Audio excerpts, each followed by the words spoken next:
بسم الله الرحمن الرحيم. إن الحمد لله نحمده ونستعينه ونستغفره ونعوذ بالله من شرور أنفسنا وسيئات أعمالنا. من يهد الله فلا مضل له ومن يضلل فلا هادي له. أشهد أن لا إله إلا الله وحده لا شريك له وأشهد أن محمدا عبده ورسوله. قال الله تعالى في القرآن الكريم: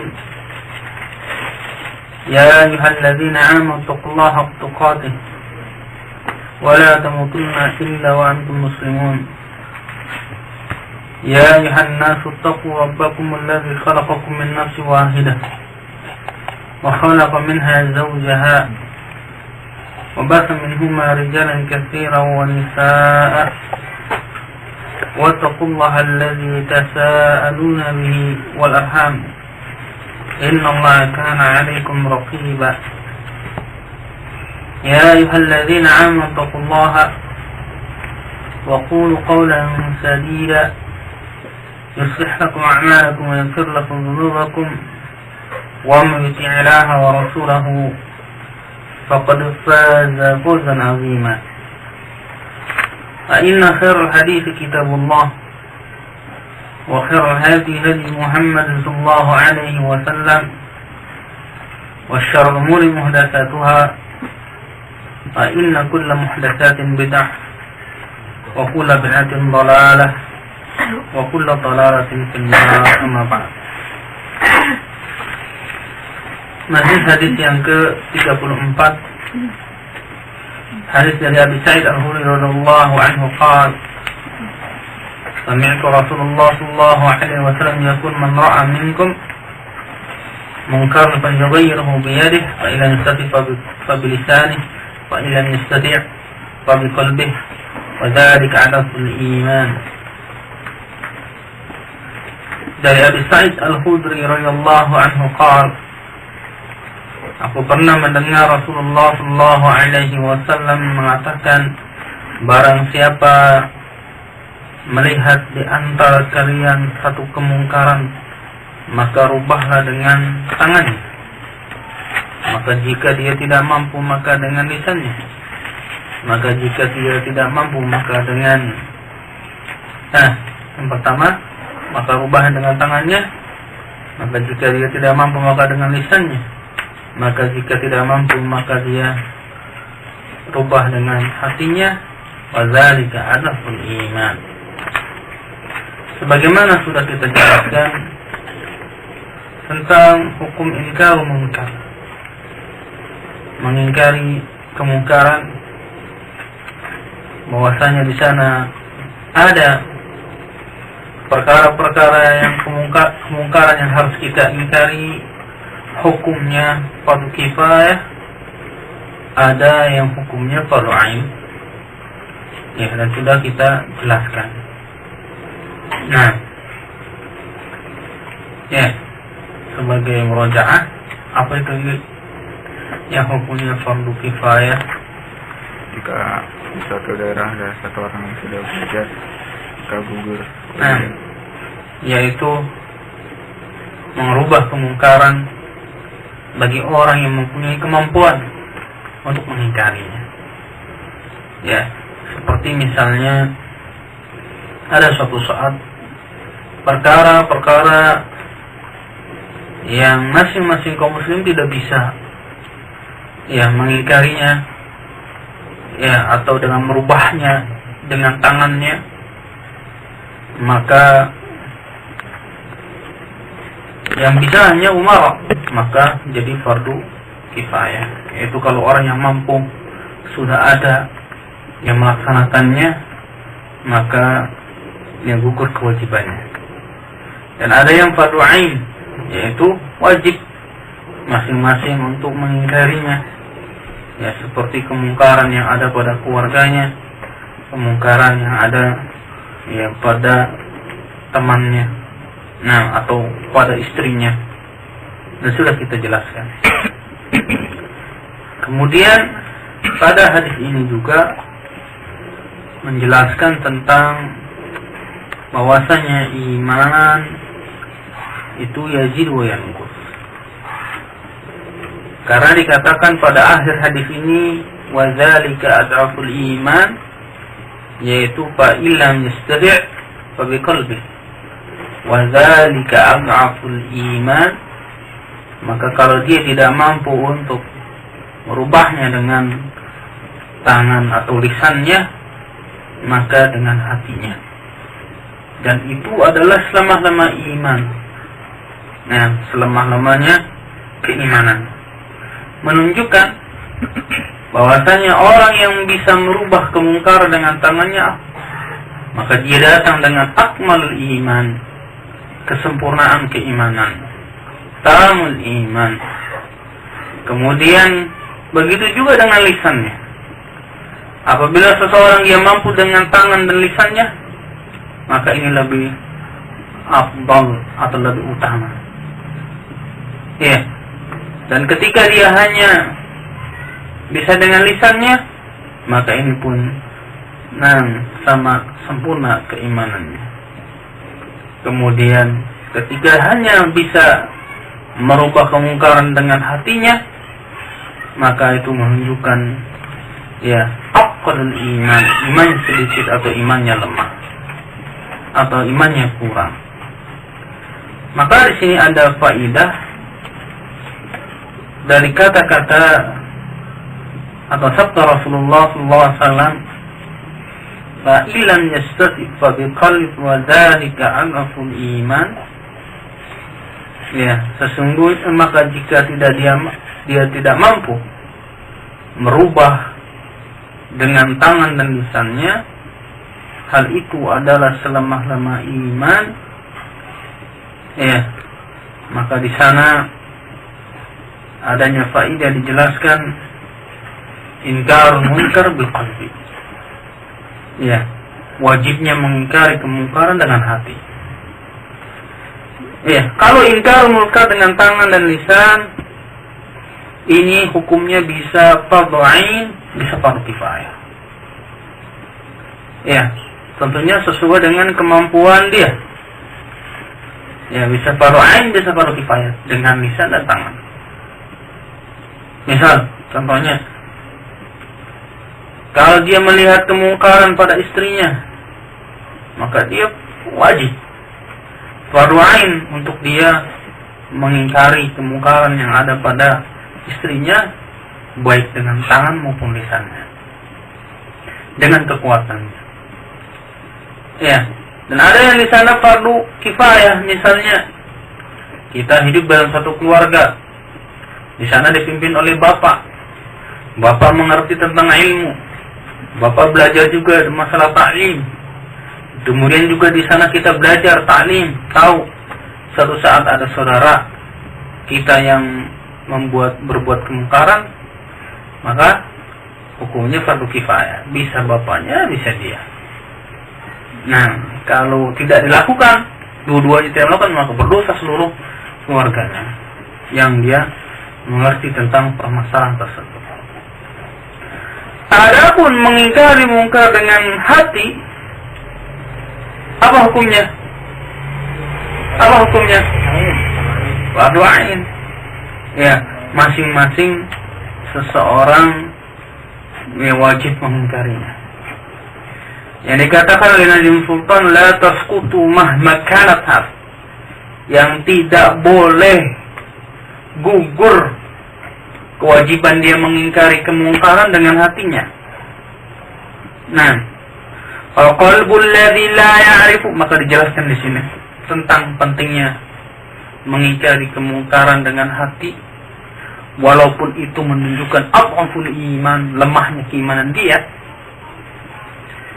Fal qalbu, maka hati yang dia tidak mengetahui ma'ruf, tidak mengetahui ini adalah perkara yang ma'ruf, wala yunkirul munkar, dan tidak mau mengingkari kemungkaran, qalbun kharbun khawiyun minal iman. Ya, hati yang rusak, hati yang kosong dari keimanan. Ya, ini menunjukkan faidah butuhnya kita belajar tentang masalah-masalah ya syariat, sehingga kita mengetahui ini hak, ini batil. Maka di sini akan dijelaskan betapa tercelanya seseorang yang tidak bisa mengingkari kemungkarannya walaupun dengan hatinya. Tadi dikatakan apa? Hatinya rusak. Ya, keimanannya kosong. Sebagaimana Ibnu Mas'ud mendengar seorang lelaki mengatakan, halakan man lam ya'mur bil ma'ruf wa la yanha 'anil munkar. Celaka atau binasa orang yang tidak memerintahkan kepada yang ma'ruf dan juga tidak bisa mengingkari kemungkaran. Ya, walaupun dengan hatinya diam. Apa dikatakan para ulama? Syaitan akhraf, setan yang bisu. Iya, dikatakan syaitan para ulama. Kenapa? Karena secara tidak langsung dia setuju dengan perkara kemungkaran tersebut. Iya, lebih baik orang yang ketika dia, ini kalau perbandingan saja, dia melakukan satu kemaksiatan kemudian dalam hatinya mengingkarinya. Ini menunjukkan masih ada imannya. Ya, dia mengingkari, dia gelisah. Oh, saya berbuat seperti ini, kan nggak boleh. Oh, saya buat seperti ini, apa hukumnya nanti seperti ini? Beda dengan orang yang dia diam. Dia tidak melakukan maksiat, tapi dia juga tidak mengingkari dalam hatinya kemungkaran. Dia diam. Ini lebih jelek dibandingkan orang yang dia melakukan maksiat, tapi masih mempunyai pengingkaran di dalam hatinya. Masih mengingkari, ini salah. Kok saya berbuat seperti ini? Ya, nanti akan terlahir padanya penyesalan dan taubat. Beda dengan orang yang tentunya maksiat tapi enjoy saja. Apa? Asik dia melakukan. Ya, tidak ada pengingkaran dalam hatinya. Dan ini tentunya yang paling dosa, yang paling terbesar. Nah, bahkan bisa kufur kalau dia menganggap halal perbuatan maksiat tersebut. Maka di sini pentingnya mengingkari kemungkaran walaupun dengan hati. Dikatakan juga oleh Imam Mas'ud, halaka man lam ya'rif bi qalbil ma'ruf wal munkar. Binasalah orang yang dia tidak mengetahui dengan hatinya mana yang ma'ruf, mana yang munkar. Dia tidak mengerti dengan hatinya apakah ini benar atau itu munkar. Celaka dia. Iya, diibaratkan oleh para ulama, seseorang yang punya ilmu itu berada dalam kezaliman. Sebagaimana seseorang yang dia terus larut di dalam kemaksiatan dan juga di dalam maksiat yang besar maupun yang kecil, kemudian dia berbuat syirik, dia berada di dalam kegelapan. Iya, binasa. Orang yang kalau hatinya sudah tidak bisa mengenal mana yang ma'ruf, tidak mengenal mana yang munkar, ya akan binasa. Oleh karena itu Islam datang mengeluarkan manusia minadh dhulumati ilan nur, dari kegelapan kepada cahaya. Ya, sekali lagi pentingnya kita belajar syariat. Untuk mengenal mana hak dan mana al-batil, sehingga hati kita ini bisa membedakan mana hak dan mana batil. Iya, bukan mengenal hak dan batil itu dengan bertapa, puasa muti biar hatinya tentram, atau yang lain-lainnya, ya khurud seperti jamaah tabligh. Ya, belajarnya fadhil amal, mana tahu dia al-haq dan mana yang batil. Nah, yuqfadu radhiyallahu anhu, mungkin di sini bukan Ibnu Mas'ud tapi Ibnu Mas'ud. Faqala Ibnu Mas'ud, kata Ibnu Mas'ud di situ. Saya ulangi lagi secara cetak. Halaka man lam ya'rif bi qalbihi al-ma'ruf wal munkar. Kata Abdullah bin Mas'ud, binasalah Orang yang tidak mengerti dengan hatinya mana yang ma'ruf dan mana yang munkar. Maka kata beliau di sini dimaksudkan oleh beliau radhiyallahu anhu, ma'rifatul munkar wal ma'ruf biqabil wajibun la yasqutu anhu ahad. Iya, mengetahui kemungkaran dan yang ma'ruf dengan hati itu wajib. Iya, wajib. Yang tidak boleh ya gugur dari seseorang, ya dari seorang pun. Bagaimana dia mau mengingkari yang munkar kalau dia tidak mengetahui tentang mana yang munkar? Bagaimana dia akan memerintahkan kepada ma'ruf kalau dia tidak mengerti perkara mana yang ma'ruf? Ama bil lisan wal yad, ya, wifqul istita'ah wa ridha bil munkar min akhbahi dzunub wal khataya. Adapun dengan lisan dan tangan ini sesuai dengan kemampuan. Ya, dengan kemampuan. Nah, sedangkan waridha bil munkar, ridha dengan kemungkaran termasuk akhbahid dzunub wal khataya. Termasuk dosa yang paling jelek. Ya, dan kesalahan yang paling rusak, yang paling jelek. Ada orang ridha senang dengan kemungkaran. Iya. Bahasa halusnya ketika ingin memperjuangkan persatuan kaum muslimin, ya, misal ada satu kelompok A, dia melakukan suatu kesyirikan, menyebarkan bid'ah, sudah diam, nggak usah bicara syirik, nggak usah bicara bid'ah, nggak usah masalah tauhid, kita kan sama-sama muslim. Iya, tidak ada dalam hatinya pengingkaran. Ini termasuk ridha bil munkar. Ya, ridha kepada kemungkaran. Terus kita harus amar ma'ruf nahi munkar, amar nahi munkar ketika ingin nahi munkar, yang penting kita kaum muslimin. Ya, kita perangin itu yang mabuk-mabuk, kita perangin itu yang atau yang berbuat judi. Padahal di dalam kelompok dia pakai jimat, dia diam, tidak mengingkari. Yang lebih besar perkaranya harus diingkari. Yang menyebabkan seorang akan kekal di dalam neraka, dia tidak ingkari. Bahkan bersatu padu dalam rangka untuk memerangi kemaksiatan yang seseorang, semua kaum muslimin tahu itu adalah munkar. Akan tetapi perbuatan yang mereka lakukan, ya, mereka tidak mengingkari karena menganggap ini adalah sebagian dari agama.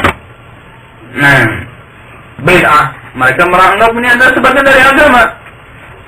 Ya, dia tidak mengingkarinya. Perkara yang besar dia tidak ingkari, perkara yang di bawah itu dia ingkari. Maka secara tidak langsung dia ridha bil munkar, yang termasuk akhbahud dzunub wal khataya, dosa yang paling jelek, kesalahan yang paling jelek. ولا تبرأ ذمة العبد بالإنكار بالقلب حتى يعجز عن الإنكار باليد أو اللسان بسبب ضر يلحقه في بدانه أو ماله ولا طاقة له على تحمل ذلك. Dan dia tidaklah berlepas diri, ya, dari atau zimmatul abdi bil inkar bil qalbi, ya, tidak adanya dia ridho kepada kemungkaran, tidak adanya berlepas diri. Nah, dengan dia mengingkari satu kemungkaran dengan hatinya sampai dia menjadi lemah untuk mengingkari dengan tangan atau lisannya. Apa sebabnya? Seseorang itu kenapa tidak mau mengingkari dengan hati? Kalau dia sudah tidak mau mengingkari dengan hati, maka dia akan lemah untuk mengingkari satu kemungkaran dengan tangan dan lisannya. Sebabnya karena dharrun yalhiqu fi badan, takut dia memudaratkan yang ada pada badannya, atau takut hartanya hilang dari dia, atau dia tidak dapat bagian, atau karena tidak mampu untuk menanggung hal tersebut, yaitu ingkar munkar. Nah, berat. Sudah dah, masing-masing aja, yang penting baik. Hasil gitu. Udah jangan ribut. Yang penting baik. Kenapa? Adhaful iman, karena imannya lemah. Kenapa iman lemah? Maasi, perbuatan maasi. Kenapa berbuat maksiat? Karena tidak mau belajar tentang ilmu syariat Allah Subhanahu wa taala, jauh dari majelis ta'lim, jauh dari ilmu Allah Subhanahu wa taala, sehingga Allah jauhkan dia dari Allah Subhanahu wa taala, sehingga dia kelak akan bersama orang-orang yang merugi. Kalau orang sudah jauh dari orang-orang yang baik, kalau orang sudah jauh dari tempat-tempat yang baik, kalau orang sudah jauh dari ilmu, maka Allah akan jauhkan dia dari Allah Subhanahu wa ta'ala. Kalau sudah Allah jauhkan dari Allah, mau kemana dia pergi? Dunia ini milik Allah, langit itu milik Allah, lautan itu milik Allah. Kemana dia akan pergi kalau Allah sudah jauh dari dia? Kalau Allah sudah jauh dari dia, maka yang akan datang adalah syaitan. Yang akan datang adalah bala tentaranya, menyambut gembira. Kalau sudah disambut gembira, kemudian dia tidak mau berpaling, terus jauh, jadilah dia tentara syaitan, jadilah dia budak-budak syaitan. Nauzubillah. Nah, wa in kana muntabil qalilun samarah bi'aqs taghyir bil yad aw lisan fa innahu azimul fa'idah. Sedangkan yang namanya mengingkari kemungkaran dengan hati memang sedikit buah hasilnya, akan tapi tentunya walaupun sedikit besar buah hatinya, wajib harus adanya pengingkaran. Berbeda dengan merubah dengan tangan atau lisan, maka sungguhnya faedahnya sangat besar. Kita punya ilmu, sampaikan. Perbuatan ini tidak ada contohnya dari Rasul, perbuatan ini bertentangan dengan hadis, seperti jelaskan dengan cara yang baik, dengan adab-adab menyampaikan ilmu. Nah, sehingga mereka mau menerima al-haq dan menjauhi kebatilan. Jangan sampai menggairah munkar, dihina kamu adalah seorang teroris, tusuk langsung tangannya. Ini, nggak sabar. Sabar, mungkin dia jahil, ikut-ikutan gurunya yang bodoh, tidak mengerti tentang as-salaf, jelaskan sama dia. Jelaskan dengan cara yang baik. Kalau sudah tidak mau, tinggalkan. Tinggalkan. Karena mudaratnya besar kalau kita balas dengan fisik. Mudaratnya besar kalau dibalas dengan fisik.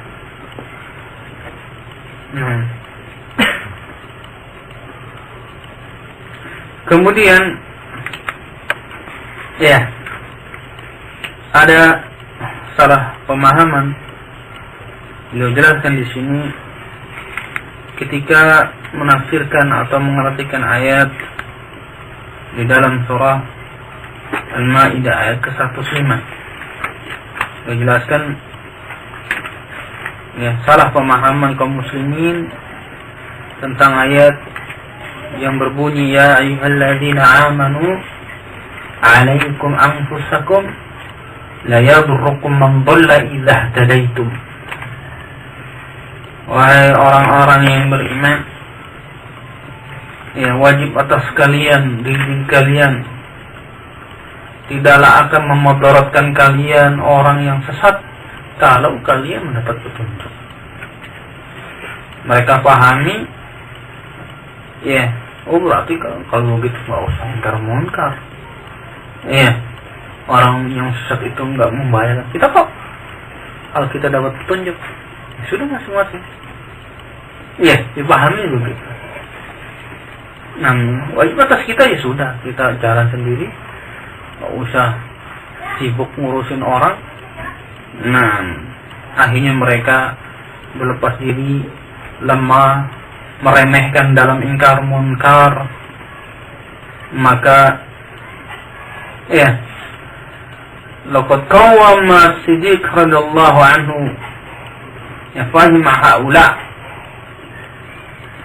Maka berdirilah Abu Bakar As-Siddiq menjelaskan tentang ayat ini untuk memahami mereka.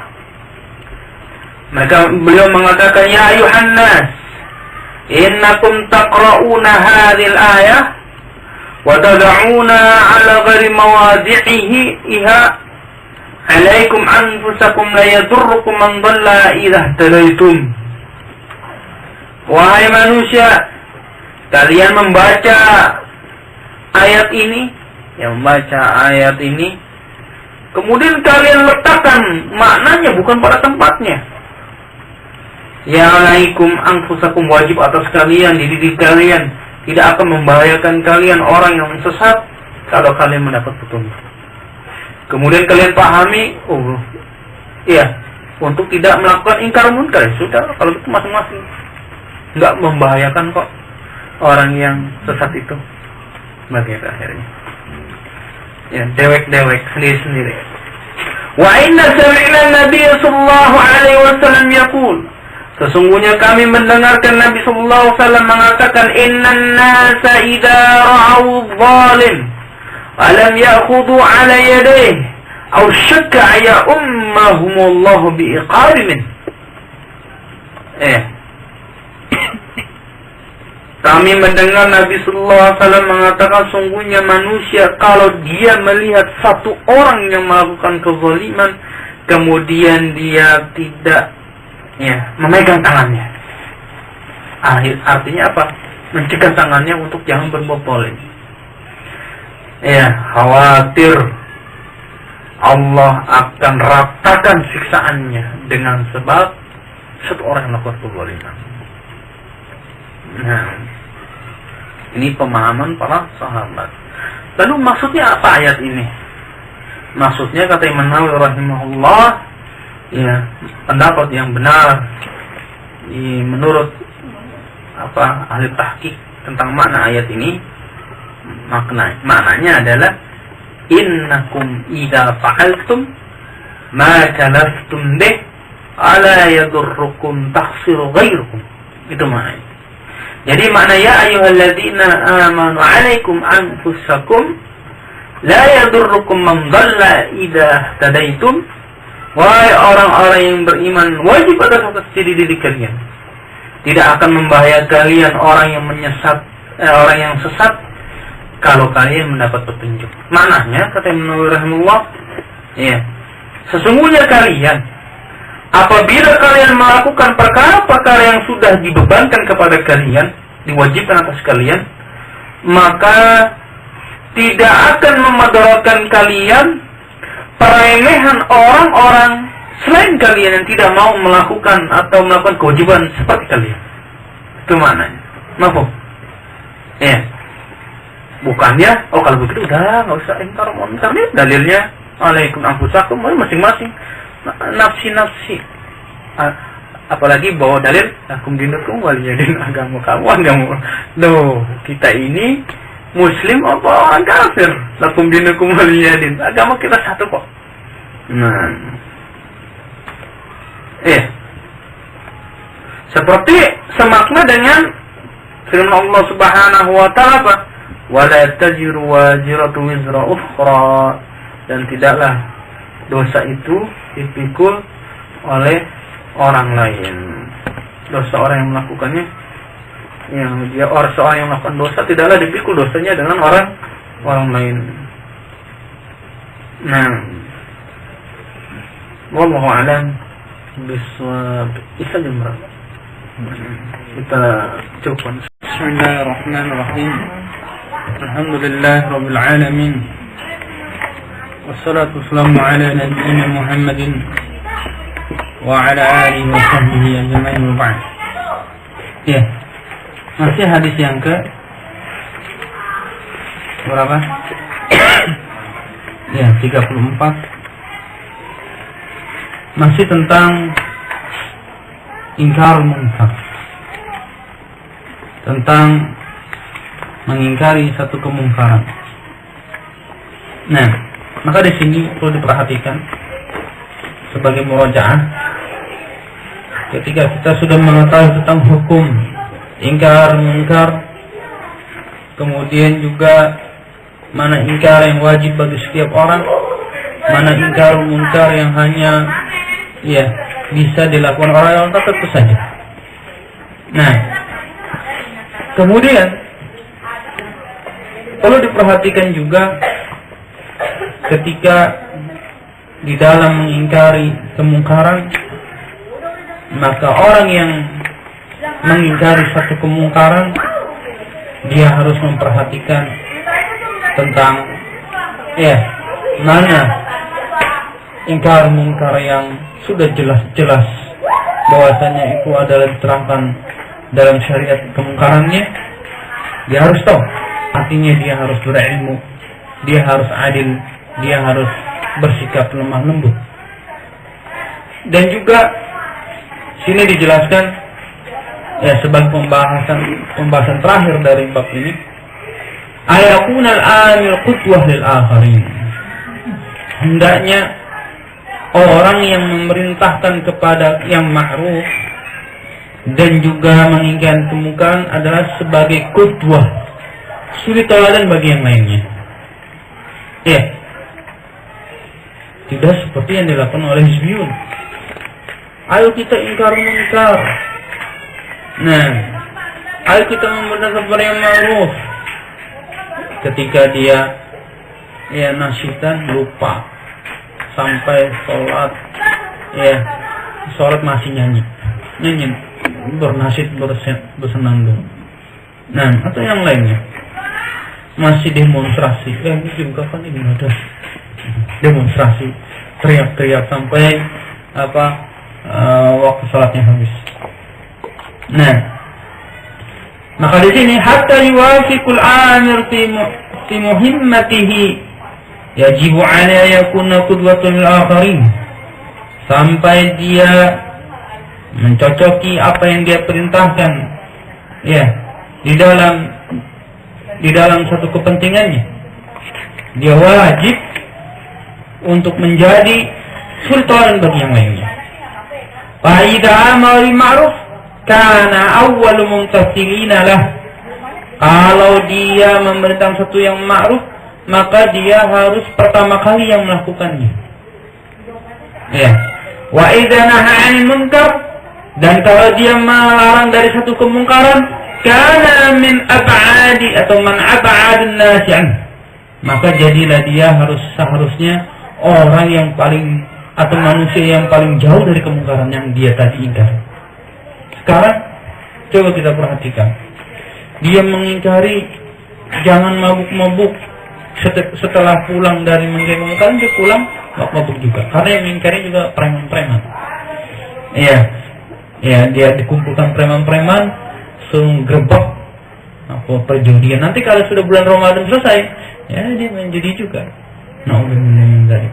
Dan ini kejadian, wakilnya terjadi seperti itu. Nah, li'anna Allah yanqutul amir alladhi yaqau bima yankiru bihi 'al akharin. Karena Allah Subhanahu wa taala murka kepada orang yang memerintah yang dia terjerumus atau jatuh kepada kemungkaran. Atau dia bima yankiru bihi 'al akharin, dia mengingkari kepada orang lain tapi dia sendiri terjatuh. Allah Subhanahu wa taala berfirman, ya ayyuhalladzina amanu lima taquluna ma la taf'alun, kabura maqtan indallahi an taqulu ma la taf'alun. Wahai orang-orang yang beriman, mengapa kalian mengucapkan pada perkara-perkara yang kalian tidak lakukan?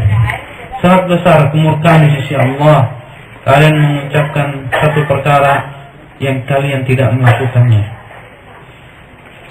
Kemudian ada subhat. Mana ahlu sunnah nggak pernah ingkar munkar, betul? lihat nih kami, kalau bulan Ramadan mengadakan operasi ingkar munkar, mana alasan? Betul, Ahlussunnah tidak pernah mengingkari satu kemungkaran. Ya, jawab. Hah? Tidak. Buktinya? Ya, Buktinya? dia tergantung pemerintah juga kan. Pemerintahnya belum hancurin ya. Ayo, betul nggak Ahlussunnah wal Jamaah katanya nggak pernah ingkar munkar? Ada yang lebih utama untuk dihindari. Iya, Ahlussunnah wal Jamaah setiap hari, bahkan di dalam kajian-kajiannya coba lihat, mengingkari satu kemungkaran yang paling mungkar di dunia ini apa? Kesyirikan kepada Allah Subhanahu wa taala. Iya, setiap hari, bukannya hanya Ramadan saja, setiap hari. Di dalam kajiannya diajarkan kepada anak-anak didik, kalian hati-hati kepada kesyirikan, mengingkari kemungkaran. Nah, juga bid'ah-bid'ah. Ya, maka dusta orang yang menyatakan Ahlussunnah itu tidak pernah ingkar munkar. Tiap hari Ahlussunnah itu. Nah, adapun yang mereka lakukan bukan ingkar munkar, tapi apa? Hah? Iya, apa istilahnya itu? Tawuran yang dibikin-bikin. Nah, ya cari gara-gara, bukannya ingkar munkar tapi cara gara-gara. Walakin hada, tetapi ini la ya'ni anna man kana muqsiran fi intisali li awamirillah ayyud'al al-amr bil ma'ruf wa nahy 'anil munkar. Tentunya di sini ya yang dimaksud bahwasanya orang yang memerintahkan pertama kali dia harus melaksanakannya dulu, kemudian baru kepada orang lain. Demikian pula ketika mengingkari satu kemungkaran, dia harus menjadi orang yang paling jauh dari kemungkaran yang dia ingkari. Tentunya di sini tidaklah dimaksudkan bahwasanya anna man kana muqsiran. Ya, bukan maksudnya orang yang dia itu muqsir, artinya sedikit di dalam melaksanakan perintah Allah, atau aita'al amr bil ma'ruf, atau dia sedikit sekali. Nah, atau di sini walakin hada la yani anna man kana muqsiran fi intisari li awamirillah ayyad'al amr bil ma'ruf wa nahy munkar. Tentunya di sini yang tidak dimaksud adalah tidak dimaksud bahwasanya orang yang meremehkan, orang yang meremehkan di dalam melaksanakan perintah Allah atau meninggalkan amar ma'ruf nahi munkar, bukan maksudnya seperti itu. Artinya kalau begitu nggak usah memerintah, nanti harus melaksanakan, kan gitu. Nanti kalau saya ngingkari, saya juga harus jauh. Artinya bukanlah yang dimaksud di sini seseorang meremehkan di dalam melaksanakan perintah Allah dan juga di dalam meninggalkan, kemudian dia meninggalkan amar ma'ruf dan meninggalkan untuk melarang dari kemungkaran. Kalau begitu nggak usah ingkarin, nanti kena sendiri. Nggak seperti. Kenapa? Li'anna Allah ankara alaihim mukhalafata qawlihim li fi'lihim. Karena yang diingkari oleh Allah Subhanahu wa ta'ala dalam ayat ini, ya ayyuhalladzina amanu lima taquluna ma la taf'alun, itu maksudnya bukan seseorang diberikan peluang untuk meninggalkan memerintahkan kepada yang ma'ruf atau diberikan peluang untuk tidak melakukan melarang dari kemungkaran. Bukan itu maksudnya. Sehingga dia meremehkan untuk melaksanakan perintah Allah, dia tinggalkan amar ma'ruf, dia tinggalkan untuk melarang kemungkaran. Karena takut nanti Allah Subhanahu wa ta'ala murka kalau saya tidak melaksanakan. Bukan seperti itu.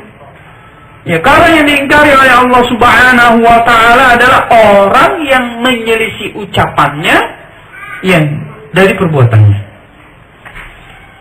Walan yankir alaihimul amal bil ma'ruf wa nahy 'anil munkar, dan dia tidak mengingkari kemungkaran, kemudian juga tidak melaksanakan perintah amar ma'ruf dan nahi munkar. Kala Imam Nawawi, kata Imam Nawawi rahimahullah, kata para ulama, ولا يشترط في الآمر والناهي أن يكون كامل الحال ممتثلا ما يأمر به مجتنبا ما نهى عنه بل عليه آمر وإن كان مخلا بما يأمر به ونهي وإن كان متلبسا بما ينهى عنه. Iya, kata Imam Nawawi di sini, kata para ulama, tidak disyaratkan bagi orang yang melakukan memerintahkan kepada yang ma'ruf dan melarang dari kemungkaran, dia keadaannya sempurna. Artinya sempurna, dia sudah melaksanakannya, dia sudah ini, kemudian baru dia perintahkan. Tidak seperti itu. Artinya misalnya, contohnya apa? Ketika jihad, ayo kerja jihad, masa dia harus jihad dulu sendirian baru ngajak orang lain? Ya tidak. Ya, bukan di sini bahwasanya seseorang ketika melakukan dakwah harus sempurna dulu keadaan. Kalau saya mah bukan ustadz, ya. Padahal dia sudah tahu ilmunya. Bahwasanya memakai jimat itu adalah syirik, ada syirik asghar dan syirik akbar. Saya belum, ustadz nggak berani untuk menyampaikan. Bagaimana ini? Iya, nggak boleh seperti itu. Tidak ada syarat dia harus sempurna, artinya dia harus menjadi ustadz misalnya pemahaman kita kalau ingin menjadi memerintahkan kepada yang ma'ruf dan melarang dari munkar berarti harus jadi ustadz dulu. Ya enggak. Ya, tidak harus. Dan makanya di sini perlu diperhatikan, tidak boleh meremehkan amar ma'ruf nahi munkar dan juga tidak boleh berlebihan di dalam amar ma'ruf nahi munkar. Artinya di tengah-tengah.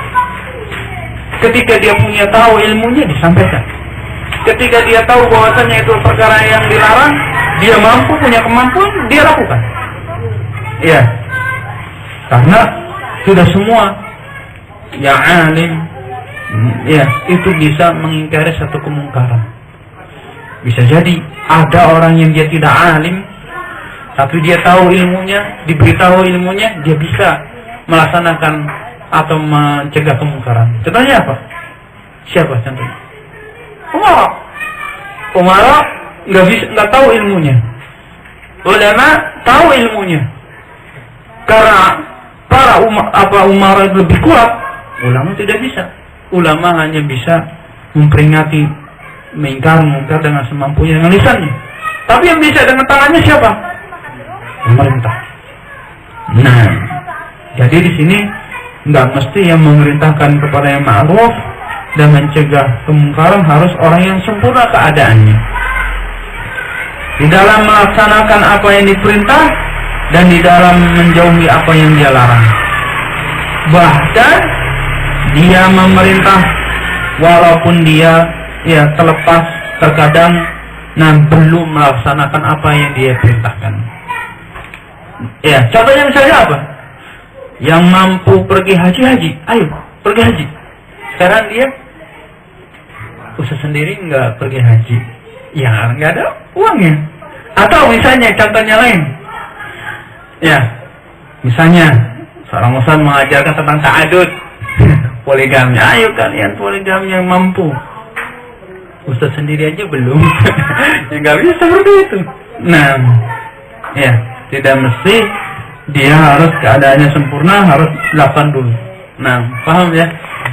Wallahu a'lam bishawab. Kemudian yang terakhir, ya pembahasan yang terpenting adalah bahayanya meninggalkan memerintahkan kepada yang ma'ruf dan bahayanya meninggalkan untuk melarang dari kemungkaran.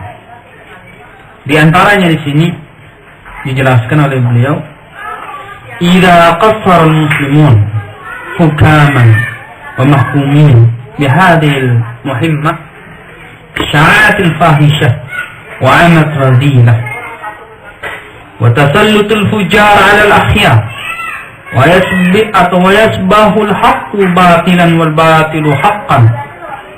Nah, apabila kaum muslimin meremehkan baik pemerintahnya, baik mahkumin, yaitu rakyatnya, tentang perkara yang sangat penting ini, saat fahisyah akan tersebar kekejian wa 'amat radilah, dan akan merata kerendahan dan kehinaan. Dan wa tasutul fujar, orang-orang yang fajir akan berkuasa. Ada akhyar, di atas orang-orang yang baik. Nah, kenapa? Kalau satu daerah dipimpin ke orang yang fajir, karena memang tidak ada yang mengingkari kemungkaran, sehingga dikuasakan pada negara atau negeri itu orang-orang yang fajir yang besar, karena tidak ada yang ingkar munkar, tidak ada yang memerintah kepada yang ma'ruf. Dalam arti lain, tidak ada yang dakwah. Nah, lebih mementingkan dirinya sendiri, akhirnya dikuasai oleh orang yang fajir. Kemudian yang lebih ngeri lagi, al-haq, ya, yasbihul haqq batilan, kebenaran akan menjadi kebatilan. Yang hak dianggap ini batil, wal batil haqqan, dan yang batil dianggap benar. Kenapa? Karena tidak adanya ingkar munkar dan menuntut kepada yang ma'ruf. Tidak ada yang berbicara tentang bid'ah ketika terjadinya bid'ah. Tidak ada yang menceritakan tentang al-haq, ya, ketika masyarakat butuh kepada al-haq. Jangan bicara, kita kan sama-sama muslim, sudah jangan bicara bid'ah, jangan bicara syirik. Nah, akhirnya hilang ingkar munkar dan mengajak orang kepada yang ma'ruf. Nah, karena ketika kita berbicara ini syirik, boleh, ini bid'ah, ini ancamannya neraka loh. Diam. Kita yang penting bersatu. Iya. Supaya kita menang nanti di parlemen. Sudah, kamu muslim ya, muslim sudah. Tahlilan ya, ikut aja tahlilan. Kamu juga muslim apa? Oh, saya jamaah tabligh. Ya, masuk aja nanti juga akhirat bareng-bareng. Seperti itu.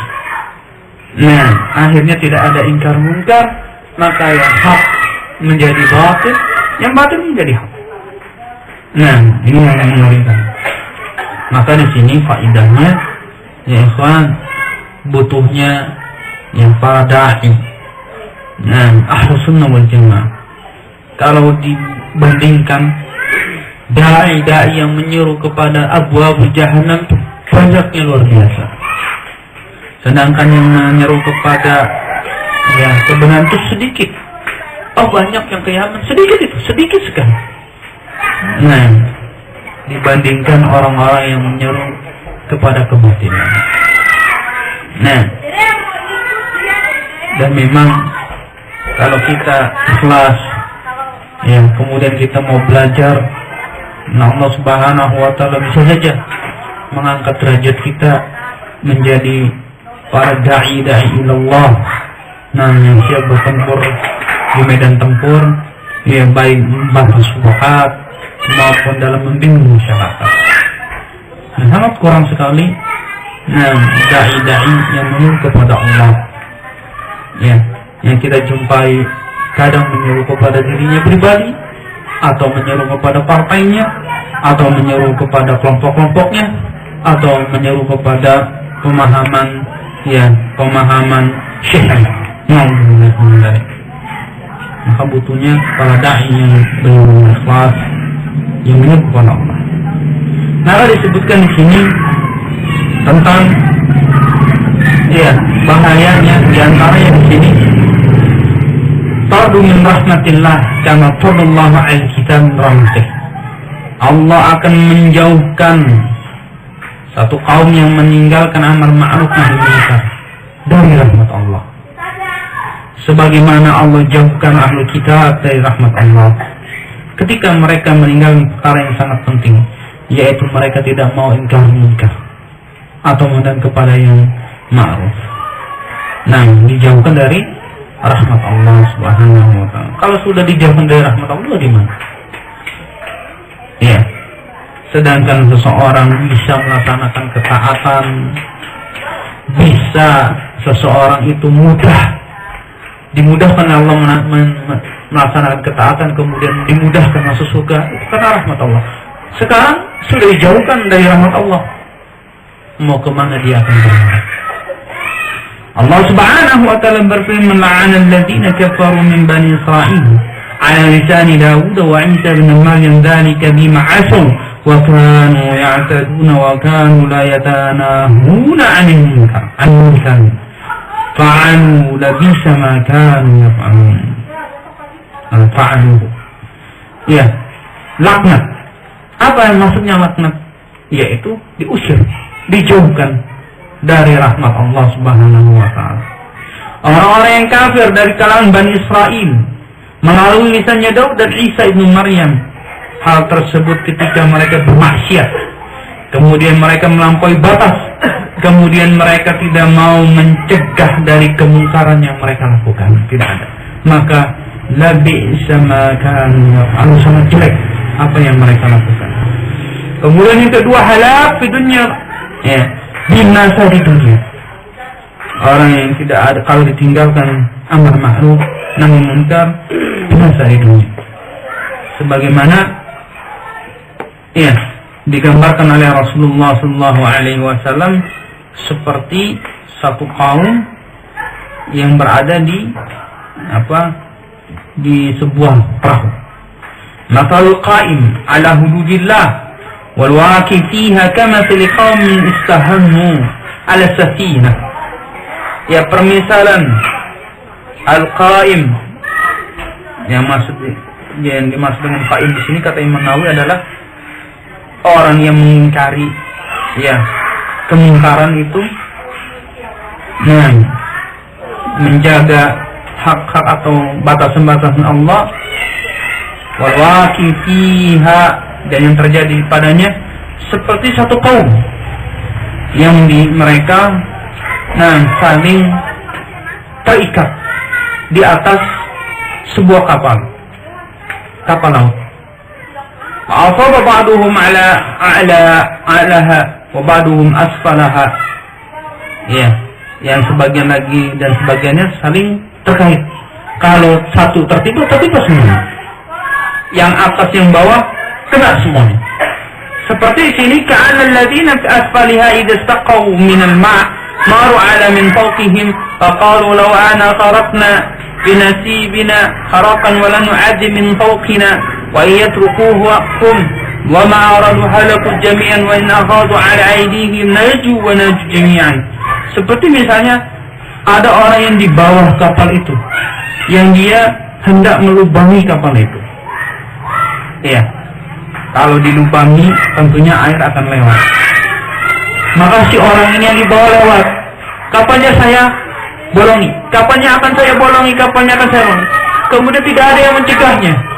Kalau tidak ada yang mencegahnya, apa yang mereka kehendaki? Halaku jami'an, binasa semuanya. Iya. Kalau di antara mereka ada yang memegang tangannya supaya tidak berbuat seperti itu, maka selamatlah semuanya. Ini ya orang yang mengingkari kemungkaran seperti itu. Ya, kalau tidak ada yang mencegah dari kemungkaran, binasa semuanya. Sebagaimana telah dijelaskan pada waktu yang lalu tentang hadis yang menunjukkan kalau tidak ada yang mengingkari satu kemungkaran, akan binasa semuanya. Misalnya contohnya saja yang mudah, anak kita main korek api. Ya, biarin anak kecil ini biar tahu pengalaman, biar ilmu. Ini kan api, biar tahu itu panas. Yang celaka itu bukan anaknya saja, tapi semuanya akan celaka. Dia main api, bakar, akhirnya rumahnya kebakar. Dan ini seperti ini digambarkan oleh Rasulullah SAW. Kalau ada yang ingin melubangi kapalnya, kemudian tidak ada yang mencegahnya, orang-orang di atasnya, maka akan binasa semuanya. Kemudian yang terakhir adalah adam istijabah doa. Tidak dikabulkannya doa.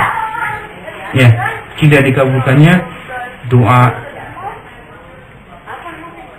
Sebagaimana hadis dari Hudzaifah radhiyallahu anhu dari Nabi sallallahu alaihi wasallam qala waladhi nafsi biyadihi la ta'maranna bil ma'ruf wa la tanhauna 'anil munkar aw la yusikanna Allah wa yab'atha 'alaykum iqaban min 'indih thumma la tad'unnahu fala yastajibu lakum.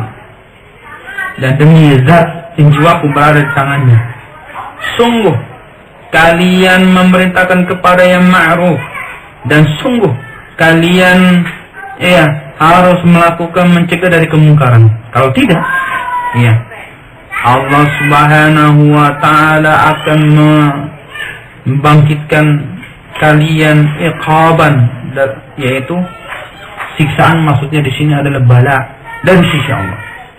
Kemudian sungguh kalian berdoa, ya, maka tidak akan dikabulkan doa kalian tersebut. Artinya, sungguh kalian harus melakukan perintah, memberikan kepada yang ma'ruf, dan harus melakukan, ya, mencegah dari kemungkaran. Kalau tidak, Allah Subhanahu wa taala akan utus iqaban, di sini adalah bala, bencana. Sebelum kalian berdoa, ya Allah selamatkan, ya Allah selamatkan, tidak akan dikabulkan oleh Allah Subhanahu wa taala. Nah, ya Allah, tolong kami dibantai misalnya. Tidak ada yang menolongnya. Nah, tapi ketika ada yang mencegah dari kemungkaran, ya, dikabulkan salah satu doa orang ini. Yang mungkin dia sering mengingkari tapi tetap tidak didengar. Dia berdoa, ya Allah tolonglah kami, ya Allah tolonglah kami, maka ada yang menolongnya. Nah, Allah musta'an. Allah a'lam bishawab. Insyaallah faedah-faedahnya jelas ya. Jadi nggak usah disebutkan faedahnya, sudah kita jelaskan di pembahasan, yang tinggal antum sendiri ya catat faedah-faedahnya.